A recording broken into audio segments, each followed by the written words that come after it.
Good morning po sa inyong lahat dyan. Doc, ito po yung aking tanong. Isang linggo na po sumasakit yung likod ko. Tapos sumabay po yung sipon at ubo ko po. Ano po ba pinagmulan ng sakit ng likod ko po? Si Doc Bong Santiago. Doc Bong? Wala pa. Doc Sara, baka may masasabi ka dyan. Ubot sipon.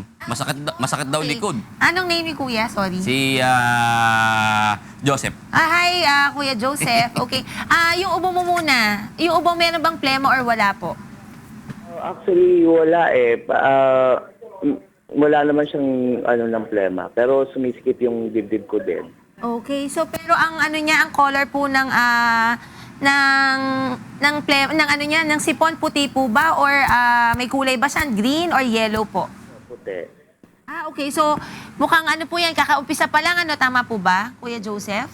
Okay. Apo. Usually po kasi, ang nakukuha muna natin, viral po yan in nature. Kaya ang discharge natin usually, yung nasal discharge o tumutulong mula sa ilong ay puti pa, But we expect that after a few days, magkakaroon na yan ng secondary bacterial infection. So sa ngayon po, wala muna pong how do you call that?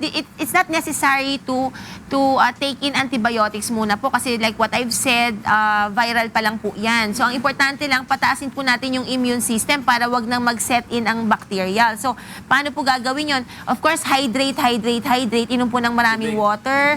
Tapos inom po ng vitamin C. Kung ano po yung dating tinetake niya, pwede pong i-double dose. Dodoble yun, Kuya John. Importante lang, inom ng maraming tubig kapag naka-vitamin C kasi water-soluble vitamin po ito para ma-avoid natin ang bato sa bato. Okay? And then, yun po, pwede po siyang mag-take din ng mga decongestant kasi syempre, ang hirap huminga pag may sipon, Kuya June. So, pwede siya kumuha ng kahit anong phenylpropanolamine, actually, mga kilala natin yan, mga Tuceran, ni Joseph Forte, okay? So, ganyan. And then, minsan masakit din ang ulo, okay? So, pwede rin kumuha ng may kasama ng paracetamol.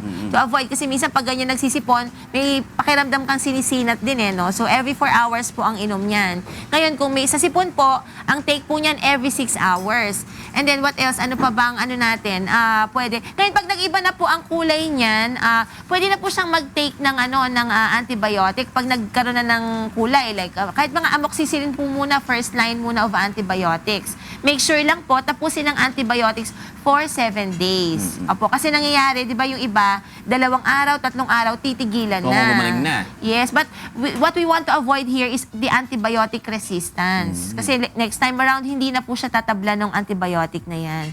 So, yun po, for dun sa, sa ubo at sipon. Okay. And then, Kuya Joseph, para dun sa likod, same patient, no? Opo. Okay. Joseph. Okay, so, ano po ba ang kamusta po muna po ba yung hinihigaan? O kaya, ano po ba yan? Malambot, comfortable po ba or hindi po?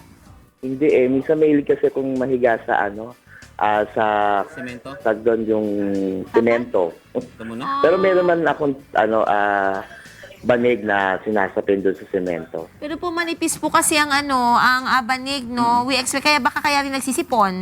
Kasi nalalamigan ng likod, So ako po ay suggest po, we're considering po musculoskeletal pain lang, pangangalay. So basically dapat iayos muna natin yung yung higaan, So to provide comfort din sa back, to avoid it. But in the meantime, pwede pong bukod po sa pag-iwas dun sa matigas na higaan, mag-take po ng like any pain reliever, Kahit simpleng mefenamic acid, basta with meals every 6 hours. But more importantly, dapat po may ayos yung higaan. And pwede rin po kasi nating i-consider na kaya masakit, gawa po ng kakaubo, So nasistrain po yung ating muscle sa chest area. Okay? So, yun po. Kung sa ubo po, pwede pong mag-take po ng Ambroxol 500 milligrams po, Ambroxol.